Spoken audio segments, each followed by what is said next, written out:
Good evening and welcome to another installment of the New York Minute Sports Show. The Yankees are giving out free lobotomies, a.k.a.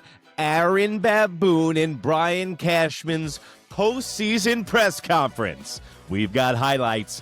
We got Aaron Boone's ramblings.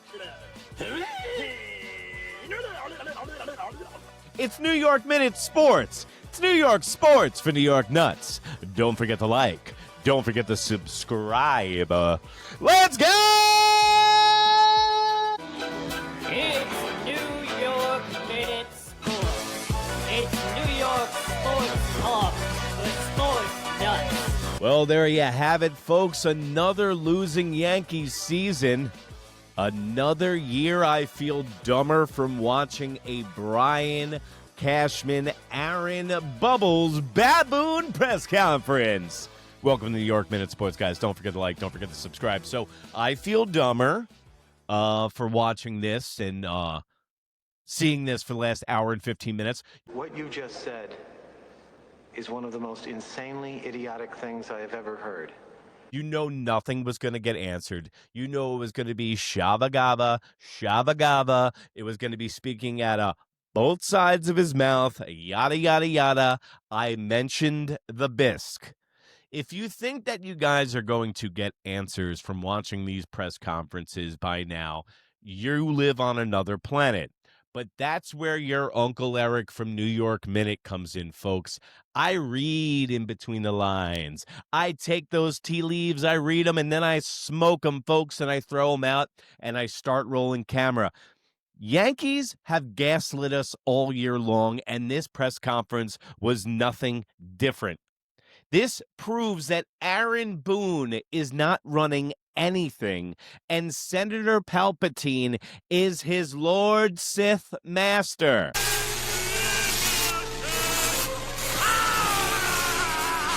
Said something like you have to outplay them, at that time of year, and you haven't yet. And you've offered something like that pretty much each time we're in this situation. What would make people believe that a team put together by the people who have been putting this team together, managed by you, with Judge as a centerpiece, will ever actually figure out a way to get to the finish line first? I don't know. I mean, the reality is we've had a really, really good club in certain years. Cashman gets out there and just placates the plebeians. The Yankee fans are morons in his eyes, and the reporters even bigger schmucks and know less baseball than he forgot. I know it's tough to be in Brian Cashman's situation without looking down on people for being one of the greatest baseball minds, but you haven't won jack shit in 16 years. First, top stories out of the press conference today. Anthony Volpe. Act like a human boy for 1 minute here. Look at me like a person. You can't do it for more than a few seconds. Look at me like a... We heard yesterday will have surgery on his torn labrum. He will be out 4 to 6 weeks. That will push his start of his season back. So Anthony Volpe, right here on New York Minute Breaking News, will not be the starting shortstop of the New York Yankees on opening day next year. Also, Carlos Rodon had a procedure done on his non-throwing elbow. It was to clean some chips out. He is going to be shut down until May, so that's another big story. Also, Judge was given an MRI after the season on that elbow that's been screaming, and it's gotten better, and it is healing. He will not need off-season surgery. He will be the starting right fielder of the New York Yankees next year, and our captain, the window is closing, but not on that elbow, and not on first base technically, because Aaron Boone said he is the starting right fielder of the New York Yankees next year. Boone's presser, he was asked, what could he have done differently? And Aaron Boone said, I could have been more aggressive in the middle of the year. How about more aggressive all year long, Aaron Boone? This was what I was saying was a problem with the Yankees. Club Boone, Club Med, no ramifications, laid-back atmosphere. Maybe if you tightened it up, Savages in the box, maybe a month earlier, you wouldn't have fallen to the Blue Jays because you would have had home field advantage, Boone. So that lands on you. Aaron Boone's excuse train pulled into the station today on Volpe, and Volpe excuses 1. How he played the last 6 to 8 weeks. I knew this was going to show up because Austin Wells, same thing. They had a strong last 6 to 8 weeks after the cortisone shot in his shoulder and after Austin Wells got over that terrible slump. Both contributed to the New York Yankees later in this postseason.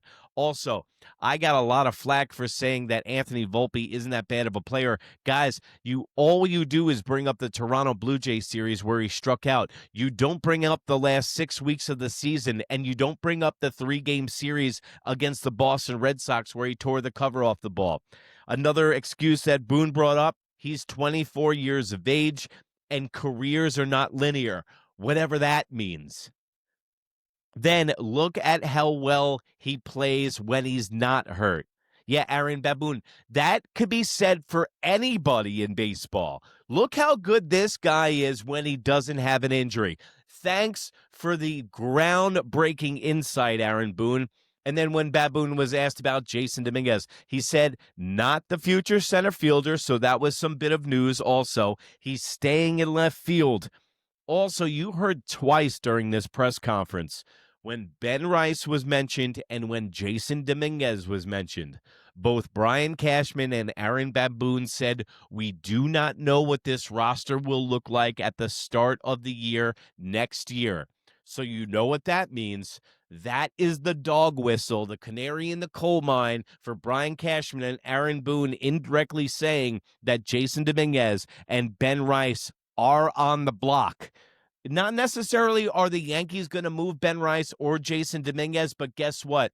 We do not know what the roster is going to look like. And I've said here on this show, you have an influx of young talent on this team that you can move for proven veterans, and that's what I want. I do not trust Brian Cashman producing winning players. We saw it this year with Anthony Volpe and Austin Wells, 2 of his touted catching and shortstop prospects that haven't panned out yet. And I don't want to hear the youth thing. Other teams bring up guys that they play immediately and they're impact players right off the bat.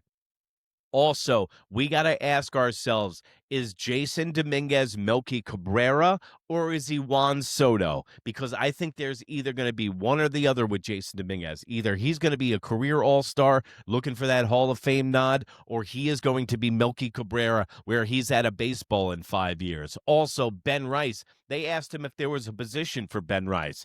Are they going to platoon him between first base and catcher? Like I've said to nauseum, like Mike Stanley on the early New York Yankees in 95 and 94 when he would platoon with Jimmy Leyritz in between first and catcher and have that rotisserie going. Austin Wells is the catcher of the future of the New York Yankees. Get over it, folks. If you look at the catching position in Major League Baseball, much has changed. They're not the Mike Piazzas of the world. You're lucky if you get a little offensive production for them. They're worried about framing pitches right now, and they're worried about defense and pass balls and mitigating runs behind the plate. So Aaron Boone said in so many different ways that Anthony Volpe and Ben Rice, they're not set in stone as futures on the Yankees. In my opinion, I want Ben Rice to be the future of this team. He is a middle of the lineup power bat, left-handed that can complement Aaron Judge. And if you see it, that's why I don't think that the Yankees are really running to re-sign Bellinger or running to talk about we need to sign Bellinger. Because first of all, whenever you say we need to sign somebody, that means that Bellinger is just going to lay the Yankees over a barrel. He is a Boris client. They don't take hometown discounts. They don't make decisions with their heart. They make decisions with their brain. Belly just got $26 million last year. That means he's probably going to dictate $30 million a year on the open market, like a Pete Alonso, and I don't think the Yankees should pay that. It's a two-way street. Aaron Judge protected Cody Bellinger as much as Cody Bellinger protected Aaron Judge. Aaron Judge just had the 3rd or 4th best statistic season of any baseball player of all time, so that's going to help Cody Bellinger. I don't want to pay for this year's performance for next year, just like Trent Grisham, because I don't want to pay for this 30-year home runs that he had this year, and Trent Grisham this year or next season has 23 home runs, and he comes back to earth, and he is that guy that we saw in the playoffs who completely shrinks in the big spot and had a terrible, terrible, terrible postseason. Aaron Boone was asked, do the current teams in the playoffs have something that you don't? These were Aaron Buffoon's response. It stinks not being able to play. At no point in your rambling, incoherent response were you even close to anything that could be considered a rational thought. Now, remember, the question is, do the current teams in the playoffs have something you don't? Second answer, a lot of ways to do it. Everyone in this room is now dumber for having listened to it. 3, it doesn't have to look one way. And 4, have that flexibility year in, year out. I award you no points, and may God have mercy on your soul. I swear to God, those are his exact words when he was asked, do the current teams in the playoffs have something you don't? Obviously, it's a goddamn brain in Aaron Boone's head. These press conferences, all they do is talk in bumper stickers. They don't give you any answers. They talk out of both sides of their mouth. And I swear to God, this is getting to the end of me watching Yankee press conferences because they're not going to tell us. The only thing that we're going to get is injuries out of this, and then it's just going to be all aboard the excuse train with Aaron Bubbles and his special friend today, Brian Buffoon Cashman. All right, let's get to the Brian Cashman part of the presser. Filibuster bullshit. That's what I have down on my notes here. Filibuster bullshit. Usually I do this show teleprompter free, but since we had an hour and 20-minute long press conference, I made some notes. So the first note on here is filibuster bullshit, because that's all Brian Cashman gave us. Is Brian Cashman running for Senate? Is he running for Congress? Because he sounds like a politician and not a general manager of a baseball team. Cashman's message to the fans, guys. Hey, listen, rest easy that the Yankees got eliminated by a divisional rival, okay, that we got our teeth kicked in, okay? Here it is. We're just as hungry and just as disappointed as you. Well, I ate lunch, Brian Cashman. I'm not hungry, and you're an asshole because guess what? I bet dollars to donuts. You're not as upset as the Yankee fan base with 16 years without a World Series. When you walk into your mansion, when you walk into your Range Rover and you drive home, I have a feeling you're not as sour as a guy running to his factory job at 7 a.m. after getting boozed up and dropping $600 in Yankee Stadium and going to his job half in the bag where he makes $45K a year. Brian Cashman, trust me, dude, you're not as upset as the Yankee fan base for not winning a World Series. Lies, lies, lies. Lie, lie, and lie. Cashman's vibe during all this, and it gets worse year by year by year. Contempt for the audience.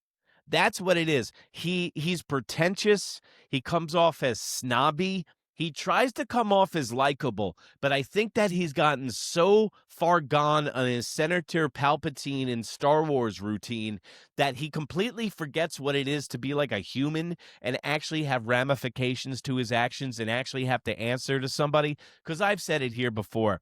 The whole situation between Hal Steinbrenner and Brian Cashman is Hal Steinbrenner's brother died. He was supposed to run the Yankees. Hal Steinbrenner's father died. He was supposed to run the Yankees. And it's like your dad owns an auto mechanics shop for the last 30 years. You have no idea what goes on with fixing cars. And Brian Cashman's been running your dad's shop for the last 30 years. You hire him. The money's still coming in. You set it and forget it.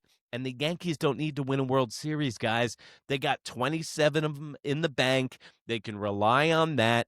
4 million people show up to the goddamn stadium every year, just like myself included. Went to another 21 games this year. Cashman said absolutely nothing for 45 minutes. Also, securing Belly a priority didn't sound good. It sounds like he's going to let him walk. I didn't think it wasn't a resounding, yeah, we're definitely going to make moves. We're definitely going to go after him.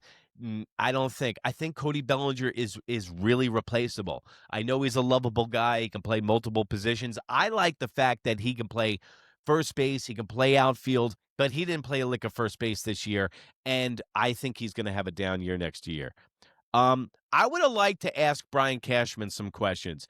How do you feel about the Caleb Durbin trade for Devin Williams on the Brewers? This guy is still playing in the playoffs. He was a second baseman we could have utilized. He could have opened up the door for an Anthony Volpe when he was struggling. If we have Caleb Durbin in our farm system, which we did, was one of the most highly touted shortstop/second base prospects. I know that since we have Lombard Jr., we can enter him in.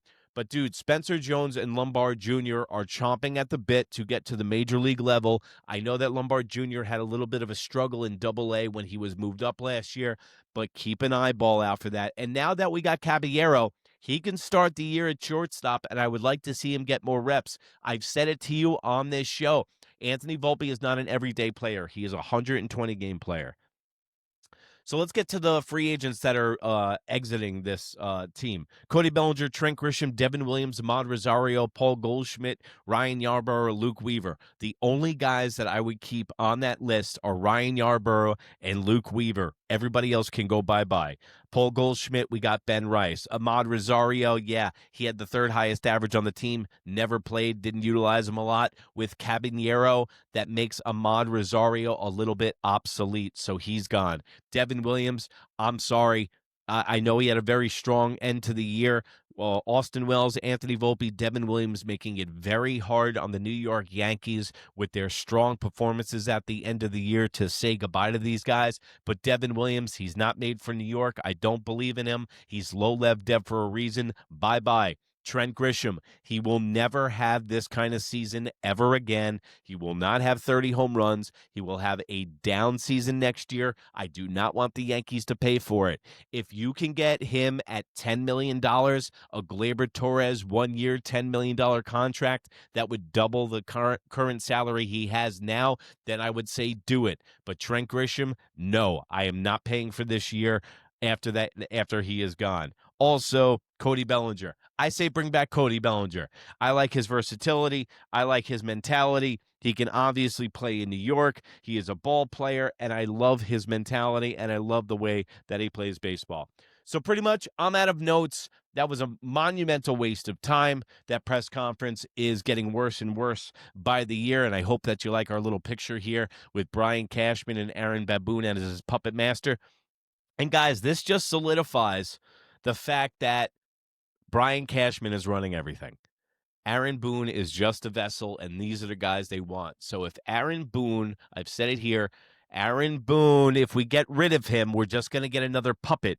And maybe Aaron Boone has a little bit of leniency with the front office of the Yankees, which he is very well liked by the New York Yankees. So there you go. We got the Aaron Boone, Brian Cashman end of the year press conference. Guys, you can check me out right here, New York Minute Sports. I'm going to be doing Knicks. I'm going to be doing NFL. I'm also going to be doing Hot Stove, Yankee shows. Check out our sports talk show, New York Sports Talk Show, on Mondays and Fridays, guys, right here, New York Minute. Also, thank you for turning my YouTube channel into one of the fastest growing YouTube sports channels on the East Coast. I really appreciate that. We're up to 1 million views this month. We're up to 3.6 million views on Instagram at New York Minute, NEWYRKMIN. Thank you so much, guys. Let's take this to the top. October 18th, New York Minute merch line is coming out. We're going to be at the opening game, Cleveland Cavaliers, New York Knicks at tip-off. We're going to be interviewing people outside of MSG. Come say what's up. Come get some free giveaways. Don't forget to like. Don't forget to subscribe. And remember, if you can't be good, be bad, baby. Bye. Bye.